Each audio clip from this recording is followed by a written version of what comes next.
This is the Star News Brief. I'm Joely Regi. Former Gatanga MP Peter Kenneth has for the first time publicly extolled opposition chief Raila Odinga and declared him fit to succeed President Uhuru Kenyatta in 2022. In an exclusive interview with The Star, Kenneth described Raila as a man who has been at the center of every struggle to make Kenya better. He expressed his willingness to politically team up with him, saying Raila has what he termed the right energy levels. Kenneth, a former planning minister and a 2013 presidential candidate, is touted as a possible successor to President Kenyatta in the Mount Kenya region. Kenneth has been among Mount Kenya politicians who have been converging around Raila since the March 2018 handshake as a way of controlling Uhuru's succession, especially in the region.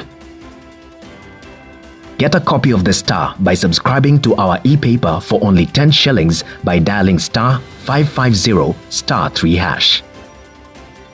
Barely 3 months after schools were closed to curb the spread of COVID-19, Victoria Canini discovered that her 5-year-old son could not write his name. The young boy, a pre-primary 2 pupil, had separated letters in his name and left out a letter. The government closed schools in March after the coronavirus hit the country.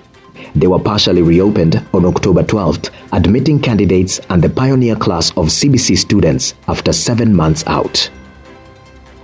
The rest are now on their 8th month home, which will stretch to 10 by the time all classes are recalled in January. Most teachers who have learners in Form 4, Class 8 and Grade 4 have been forced to revisit topics already covered to refresh the memory of the pupils. The Independent Electoral and Boundaries Commission has come out guns blazing to express its views on how the electoral democracy in the country could be enhanced. The detailed opinion of IEBC was made public on Wednesday as commissioners stare at possible disbandment of the electoral body should the Building Bridges Initiative report sail through without amendments. IEBC Chair Wafula Chebukati, in an open letter to Kenyans, warned that electoral disputes, especially for presidential results, would likely recur in the 2022 general elections if their views will be ignored. Chebukati said the perpetual disbandment of IEBC staff and commissioners after every contested election often leads to loss of institutional memory and instability, high turnover of the decision-making body and loss of competent staff, and loss of gains in electoral management.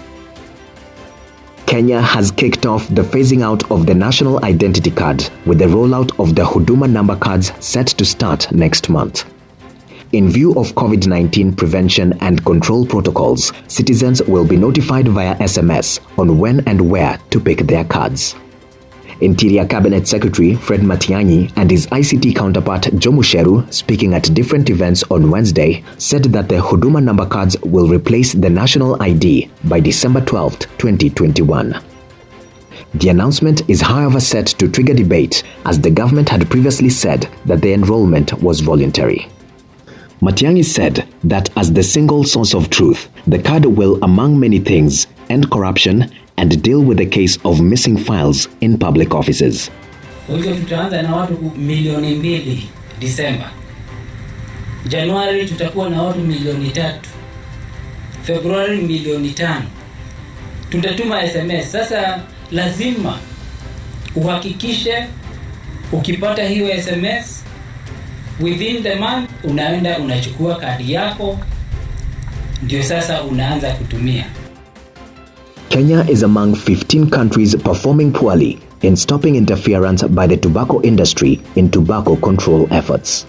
The Global Tobacco Industry Interference Index 2020 report, released on Tuesday, shines a spotlight on the country's inability to resist charitable contributions from tobacco companies during the COVID-19 pandemic. The report notes that the tobacco industry exploited the COVID-19 pandemic to engage with the government to an extraordinary level through charitable contributions. In Kenya, although government officials are not allowed to endorse or accept donations from the tobacco industry, they accepted a donation from the industry to the COVID-19 Emergency Response Fund established by the president.